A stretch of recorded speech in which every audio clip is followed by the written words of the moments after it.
Bonjour, Moussef Marzouki, opposant historique à Ben Ali, ex-président de la Ligue tunisienne des droits de l'homme et chef du parti du Congrès pour la République. Merci d'être avec nous. Vous êtes aussi, on en parlera, candidat à l'élection présidentielle en Tunisie. Alors le Parlement de Ben Ali s'est sabordé aujourd'hui en Tunisie. C'est le président intérimaire qui gouverne désormais par décret-loi. Est-ce que ça vous paraît une menace ou une chance ?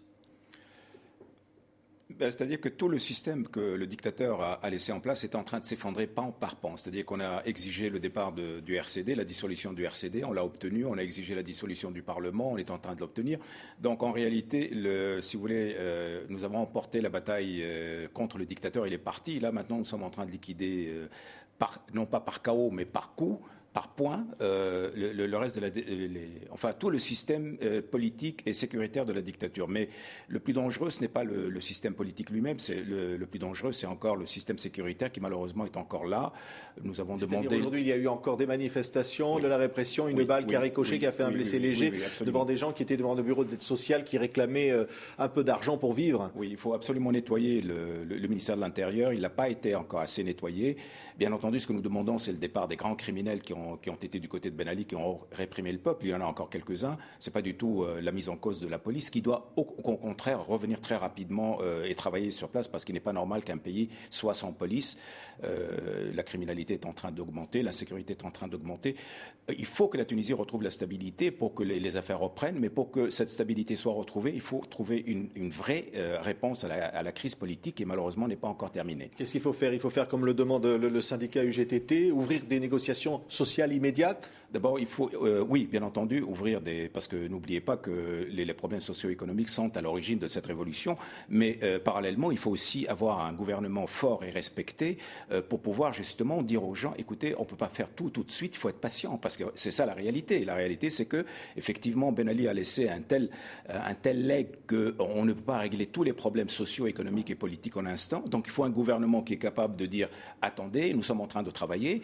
Or, ce gouvernement doit susciter la confiance et malheureusement, le gouvernement que nous avons actuellement ne suscite absolument pas la confiance. Et ceci ajoute problème. C'est toujours Mohamed Ranouchi qui pose problème, c'est-à-dire ce Premier ministre qui a travaillé pendant 10 ans avec Ben Ali. Il y a ça. Nous avons beaucoup insisté sur cet aspect de l'illégitimité. Mais maintenant, ce qui m'inquiète, moi, c'est l'incompétence politique de ce gouvernement. Incompétence qui s'est traduite par une série de bévues. Ils ont commencé par essayer de nous fourguer les ministres RCD. Il a fallu que le peuple descende dans la rue. Puis ensuite, ils ont essayé de nous fourguer les gouverneurs RCD, le peuple a descendu dans la rue.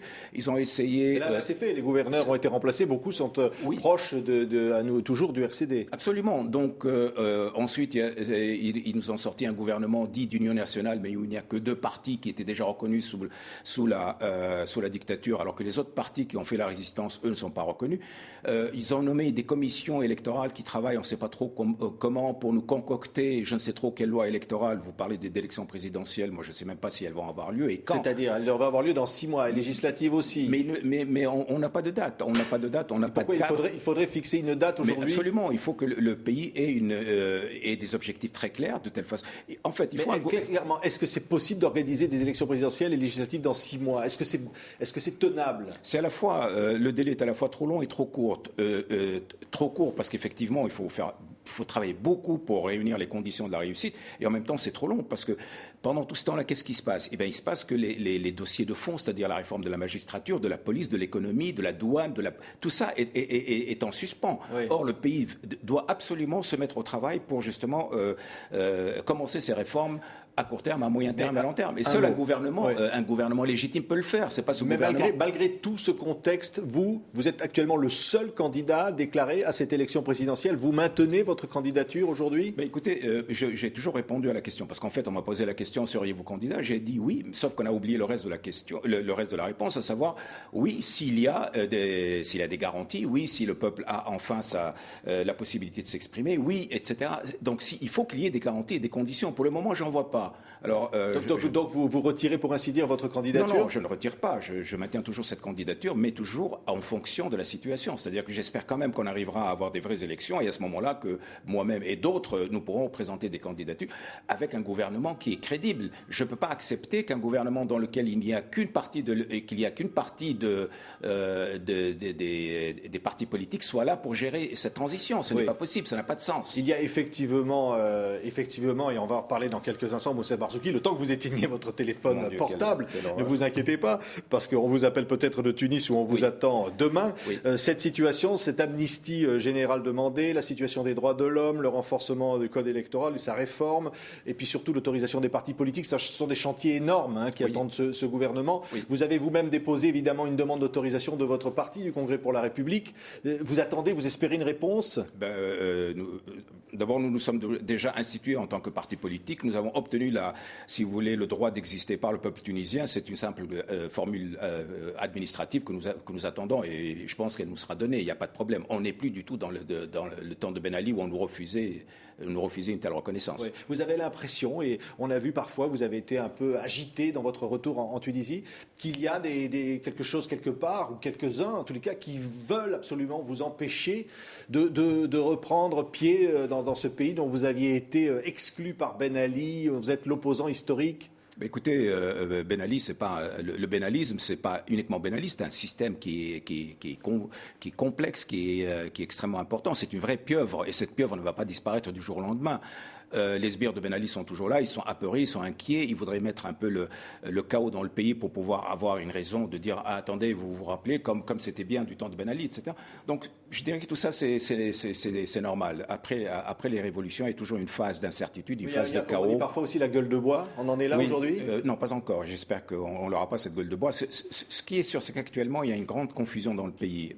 Pour trois raisons essentielles. Un gouvernement faible qui est pas capable de gérer le bateau qui est dans la tempête. Deuxièmement, il y a les sbires de Ben Ali qui essaient effectivement de pousser au chaos. Et puis ensuite, il y a ce que je dirais une partie acceptable et normale, c'est-à-dire cette soif de liberté, cette soif de régler l'ensemble des problèmes, tout et tout de suite.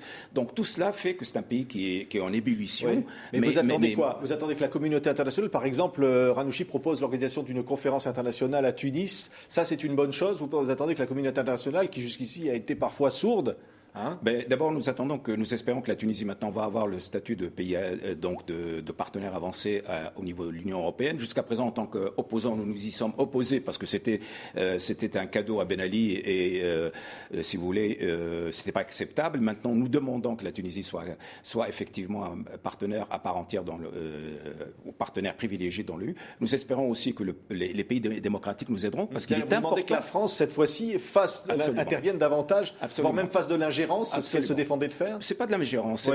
Nous faisons partie de cet espace euro-méditerranéen et il est normal que les pays démocratiques et les pays riches nous aident à réussir cette transition démocratique et pacifique parce que c'est exactement ça qui est dans l'intérêt à la fois des pays arabes et de l'Europe. Merci Moussef Marzouki. Je vous montre ce livre, Dictateur en sursis. Il était déjà sorti ici en France et événement, il est quand même symbole du changement. Il vient de sortir en Tunisie pour la première fois. Et c'est extraordinaire. C'est ça qui montre bien que ce pays est vraiment a complètement changé. Merci Moussef Marzouki.